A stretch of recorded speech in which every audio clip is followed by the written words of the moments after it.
Immersing ourselves in a video game or a movie is something we can all relate to. Whether it is spending hours and hours pimping your avatar out, or letting the compelling sense of competition get to you while you wreck ass in Tetris. And wrecking ass is what Metro 2033 is all about.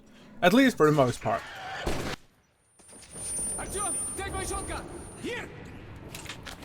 But when you're not blasting your way through bandits and monsters, the underlying elements of the game get some time to show themselves. Where a lot of video games in the same genre go for a very linear structure in the narrative, Metro 2033 makes an attempt to hide this linear nature with dynamic touches, making the world come across as just a little bit more organic. Small neat touches like seeing how the population of this crippled world live and interact, bringing out a lot of humanity from what little is left of it. This allows for less suspension of disbelief, and I'm all for suspension of disbelief, but I really appreciate that the game makes an effort in making its world less reliant on the player's ability to just accept the circumstances. This is a dystopian future where survival of the fittest isn't the foremost ideology, and the dynamics in the world are a testament to that. There's a market, an own economy, bars, and people gathering around a bonfire to sing songs. So even if the world is hostile, it's hostile by circumstance and not by principle. And considering how ridiculously organic the transitional piece from something like this is to this,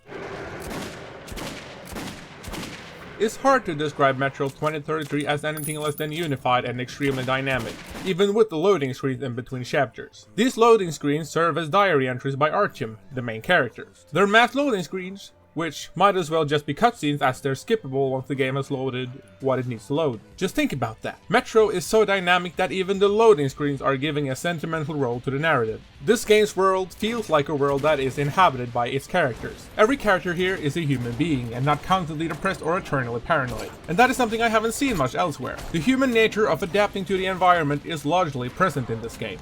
Just look at games like Fallout. It seems like every conversation with anyone in Fallout is either about a quest or something about a present danger somewhere. They're talking to the player in Fallout. In Metro 2033, they are not. They're talking to Artyom, who just like in Fallout 3 and New Vegas is the silent protagonist. But the point is, it works here because I'm put in the shoes of a character rather than having the entire world of the game being put around me. While in games like Fallout, it feels like every character who interacts with the player conveys something related to the player's input in one way or another, constantly acknowledging the player's existence, which Metro doesn't. Metro's story is largely told by its setting, and it is complemented by a rich and detailed world. Not just in content, but also quite literally. The level design and world building is a testament to that level design and world building will always triumph graphical output. Is here Metro makes the most of its linear nature, by making everything as detailed as possible. Metro Last Light became a benchmarking tool in 2013 because it looks outright stunning when it's maxed out. But then again, Metro looking better than something like Skyrim isn't much of a surprise, considering Skyrim is open and makes for a bigger world to detail, thus there's an increase in reuse of things like assets. It simply makes for a harder world to detail. Metro is filled to the brim with dense detail and a rich organic atmosphere.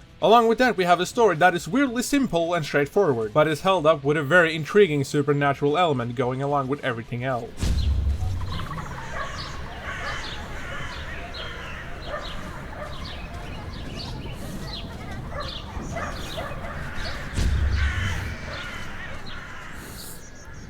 But moments like these are subtle.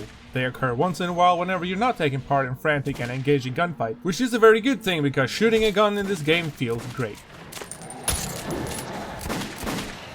This is a post-apocalyptic Moscow after all, so it makes sense for the guns to feel used. You can just feel the rust infesting this metal.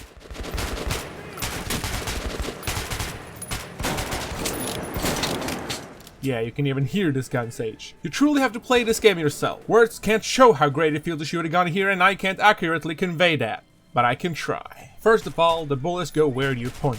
And if there's something I absolutely cannot stand in video games, it's a redundant and desperate attempt at realism. And in that realism with massive quotation marks. Metro does not mess around with ballistics. When you point your gun and shoot, wherever it's pointed is where that bullet will go. Every encounter, either to be with bandit or monster, is usually in a very dim lit area, unless you're on the surface.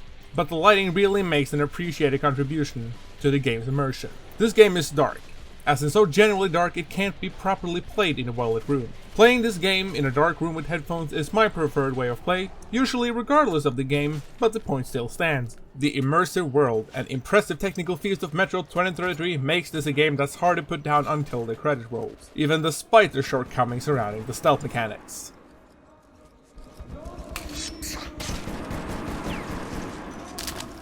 Yeah, this game's physics could use some softening. It seems that the enemies don't have a line of sight determined by distance, but rather a switch. And quite literally. If you're in the shadows, the odds of being detected are small.